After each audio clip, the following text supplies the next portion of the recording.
Hi hello friends, welcome to VSN times. நான் போடுற எல்லா வீடியோவும் உங்களுக்கு பிடிச்சிருந்தா சப்ஸ்கிரைப் பண்ணுங்கள், ஷேர் பண்ணுங்கள், லைக் பண்ணுங்கள், முக்கியமாக கமெண்ட்ஸ் பண்ணுங்கள். ஏதாவது தப்பு இருந்ததுன்னா நீங்கள் கமெண்ட்ஸில் பதிவு பண்ணுங்கள், நான் திருத்திக்கிறேன். ஓகேவா? இன்றைக்கி நான் என்னோடய ஒப்பீனியன் சொல்ல போகிறேன்னா, ஆக்சுவலி ஓட்டு யாருக்கு போடுறாங்க, யாருக்கு போட போகிறோம், யார் புதுசாக வரப்போகிறாங்க, நம்ம இப்படியே எக்ஸ்பெக்ட் பண்ணுறோமே தவிர்த்து ஓட்டு போட்டு என்ன ஆச்சு இது வரைக்கும். காமராஜர் காலத்துலேருந்து நம்ம ஓட்டு போட்டுகிட்டே தான் வரும். அந்தந்த ஏஜில் இருக்கிறவங்க ஓட்டு போட்டுகிட்டே வராங்க, எல்லாம் வரும். குடிசையில் இருக்கிறவங்க குடிசையிலே தான் இருக்காங்க, பிச்சை எடுத்துகிட்டு இருக்கிறவங்க பிச்சையை எடுத்துக்கிட்டே தான் இருக்காங்க, ரேஷன் அரிசி வாங்கி சாப்பிட்றவங்க ரேஷன் அரிசி வாங்கி சாப்பிட்டுக்கிட்டே தான் இருக்காங்க. அந்த ஓட்டு போட்டு ஜெயித்தவங்களும் அந்த வளர்ந்தவங்க மட்டும் அப்படியே வளர்ந்துட்டு வராங்களே தவிர்த்து வேறு எதுலேயும் சேஞ்சஸ் வரல, மாற்றங்கள் வரல. ஸோ இதுக்கு என்ன முடிவு எடுக்கணும்னு மக்களே நீங்கள் தான் அந்த முடிவு எடுக்கணும். இப்போ ரேஷன் ரைஸை இந்த ஓட்டு போட்டு ஜெயித்தவங்க சாப்பிடுவாங்களா? இல்லை பிச்சை எடுத்துகிட்ருக்கிறவங்க பிச்சை எடுத்துகிட்ருக்கிறவங்களுக்கு இந்த நார்மலாக 60 ரூபா ரைஸும் 50 ரூபா ரைஸும் சாப்பிட முடியுமா? அந்த ரைஸ் அவங்களால வாங்கி சாப்பிட முடியுமா? எண்ணெய், கோல்டு வின்னர் ஆயிலு, இந்த மாதிரி கடலெண்ணெய் இதெல்லாம் வாங்கி சாப்பிட முடியுமா? சொல்லுங்கள் மக்களே. ஏதாவது சாப்பிட முடியுமா அவங்களால? எதுவும் முடியாது. புரியுதா? So we are all comedians. நம்ம எல்லாருமே காமெடியன்ஸு கூட சொல்லக்கூடாது, jokers. We are all jokers. We are not a comedians, jokers. நம்ம ஓட்டு போடுறோம், அந்த ஒரு நாளைக்கு தான் நம்ம ஓட்டு போடுறோம். இது காமராஜர் காலத்துலேருந்து எம்ஜிஆர் காலத்துலேருந்து எல்லா காலத்துலேருந்தும் இன்றைக்கி வரைக்கும். நாளைக்கு விஜய் அண்ணா கூட வரலாம், யார் வேணாலும் வரலாம். நான் சொன்ன மாதிரி 100 சிஎம் வரணும், 100 அமைச்சர், 100 எம்எல்ஏ இந்த மாதிரி இருந்து கூட அது நடக்குமான்னு நம்ம சொல்ல முடியாது. ஸோ நம்ம ஓட்டு போடுறதை நிறுத்தணும். புரியுதா? ஓட்டு போடுறதை நம்ம நிறுத்தணும்.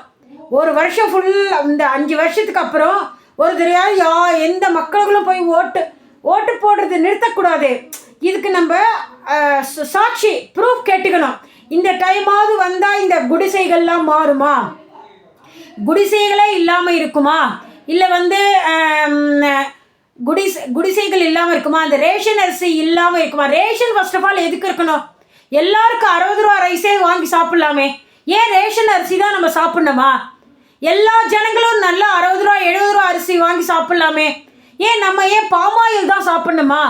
பாமாயில் சாப்பிட்டு நமக்கு வயிறெல்லாம் கெட்டு போகணுமா? ஏன் இவங்க இப்போ நல்ல லெவலில் இருக்கிறவங்க எல்லாரும் பாமாயில் தான் சாப்பிட்றாங்களா? சொல்லுங்கள். Gold winner oil, sunflower oil சொல்லி சாப்பிட்றது இல்லையா? பாமாயில வாங்கி நம்ம ஏன் சாப்பிட்ணும்? சொல்லுங்கள் மக்களே. ஏன் நம்ம அந்த நிலைமையில் இருக்கிறோம்? குடிசையில் இருக்கிறவங்க குடிசையில் இருக்கிறாங்க, ரோட்டில் பிச்சை எடுக்கிறவங்க பிச்சை எடுத்துக்கிட்டு தான் இருக்காங்க. இதில் என்ன மாற்றங்கள் வந்தது? ஒரு மாற்றமும் வரல. ஆனால் ஓட்டு போடுறதுக்கு மட்டும் நம்ம விஜய் அண்ணாவுக்கு போடுறோம், திமுகவுக்கு போடுறோம், அதிமுகவுக்கு போடுறோம் சொல்கிறோம். இதில் என்ன மாற்றங்கள் வந்தது? இந்த மாற்றங்கள் வரணும். இதுக்கு நம்ம ப்ரூஃப் வாங்கிட்டு ஓட்டு போடணும். யார்கிட்ட ப்ரூஃப் வாங்கணும்? யார் எல்லார்கிட்டையும் இந்த இதில் நிற்கிறாங்கல்ல, இந்த பாலிட்டிக்ஸில் நிற்கிறாங்களே, இந்த மாற்றங்கள்லாம் போகும். நம்மளும் நல்ல அரிசி சாப்பிடுவோம், நல்ல எண்ணெய் வாங்கி சாப்பிடுவோம். ரேஷனே இருக்கக்கூடாது. எல்லாருக்கும் நல்ல அரிசி, நல்ல எண்ணெய், நல்ல காய்கறிகள் கிடைக்கும், நல்ல வீடு இருக்கிறதுக்கு ஒரு வீடு கிடைக்குங்கிற ப்ரூஃபை அந்த கட்சிக்கு வர்றவங்க யார் வராங்களோ எல்லாரும் கொடுக்கணும் உத்தரவாதத்தை. கொடுத்ததுக்கப்புறம் ஓட்டு போங்க. புரியுதா? நான் சொல்ல வர்றது புரியுதா மக்களுங்களே?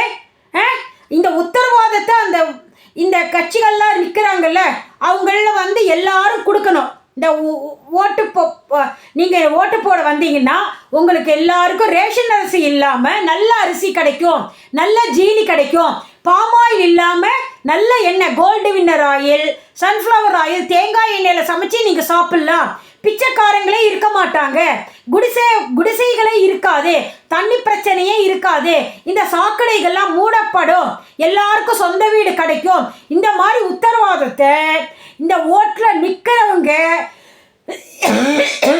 ஓட்டுக்காக கேட்க வராங்கல்ல, அவங்க உத்தரவாதம் கொடுத்து பேப்பரை எழுதி சைன் போட்டு கொடுத்தோன்னே அதுக்கப்புறம் நீங்கள் ஓட்டு போட போங்க.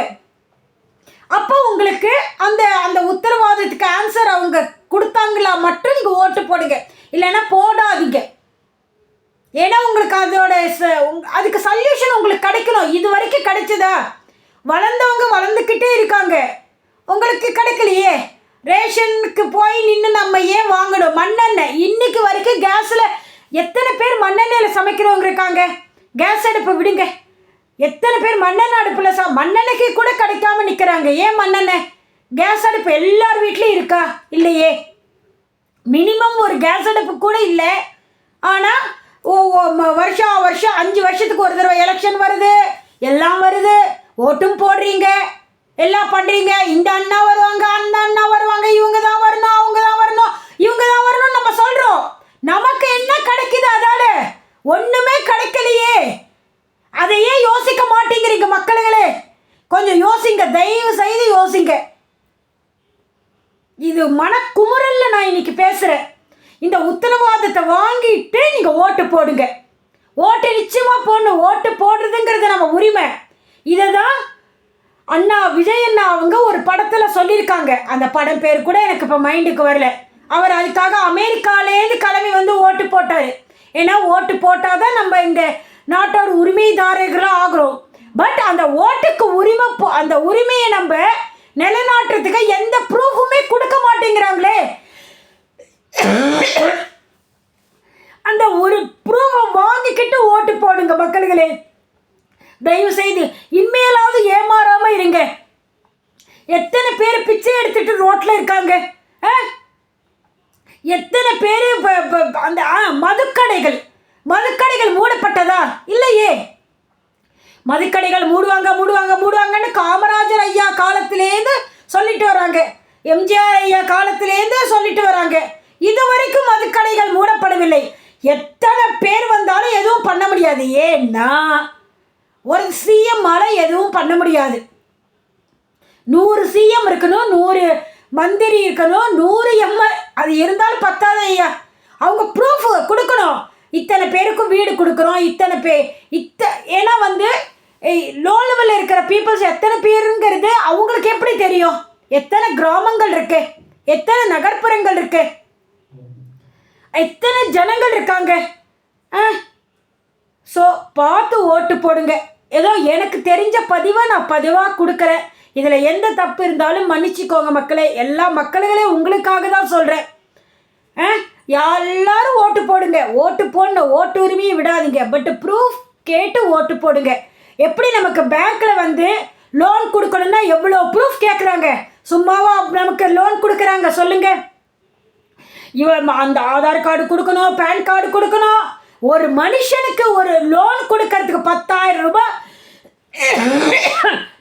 ரூபாய் லோன் கொடுக்கறதுக்கு அவ்வளோ ப்ரூஃப் கேட்கும் போதே நம்ம திருப்பி கட்டுவோம். இவங்க 5 வருஷம் ஆட்சி பண்ணுறதுக்கு நம்ம என்ன ப்ரூஃப் கேட்குறோம்? ஒரு ப்ரூஃபும் கேட்குறதில்ல. டகன்னு போய் ஓட்டு போட்டுட்டு வந்துடுறோம். 5 வருஷம் ஆட்சியில் உட்காடுறாங்க, அவ்வளோதான். அதோடு முடிஞ்சது. வெள்ளம் வந்தாலும் நம்ம தான் சாகணும், நம்ம தான் பிச்சை எடுக்கணும், நம்ம தான் ரோட்டில் போய் ரேஷனில் நிற்கணும். ரேஷனில் மட்டமான அரிசி கொடுப்பாங்க, மட்டமான ஜீனி கொடுப்பாங்க, மட்டமான பாமாயில் கொடுப்பாங்க. சில பேருக்கு ரேஷன் கார்டும் கிடைக்காது. ரேஷன் கார்டு இருக்கிறவங்களுக்கு உரிமை தொகைன்னு சொல்லுவாங்க. எல்லா ரேஷன் கார்டு காரங்களுக்கும் உரிமை தொகை வருமா? இந்த லெவலில் கீழே இருக்கணும், மேலே இருக்கணும், இப்படி தான் பேசுகிறாங்க. ஸோ ப்ரூஃப் வாங்கி நீங்கள் ஓட்டை போடுங்க. இது என்னோட தாழ்மையான பதிவு. இதில் எந்த தப்பு இருந்தாலும் நீங்கள் எனக்கு மெசேஜ் பண்ணுங்க. என்னோட தப்பு எதுவுமே இல்லை மக்களே. தயவு செய்து எல்லாருக்கும் சேர்த்து தான் நான் சொல்கிறேன். எல்லா என்னோட சேர்த்து எல்லா மக்களுக்கும் சேர்த்து தான் சொல்கிறேன். இதில் எந்த தப்பு இருந்தாலும் மன்னிச்சுக்கோங்க தலைவர்களே, யாராக இருந்தாலும். ஏன்னா இது என்னோட மனக்குமுறல், அவ்வளோதான். அவ்வளோ பேரை நான் பார்க்குறேன் ரோட்டில் போகும்போது. பிச்சைக்காரங்களை பார்க்கும்போது மனசு வெலிக்குது. குடிசையில் வாழறவங்களை பார்க்கும்போது மனசு வெலிக்குது. ஒரு வீடு ஒருத்தருக்கும் இல்லை, சொந்த வீடு. Okay, thanks. மக்களுகளே, அடுத்த வீடியோவில் பார்க்கலாம். ஏதாவது தப்பு இருந்தால் மன்னிச்சிக்கோங்க. மீண்டும் அடுத்த வீடியோவில் பார்க்கலாம்.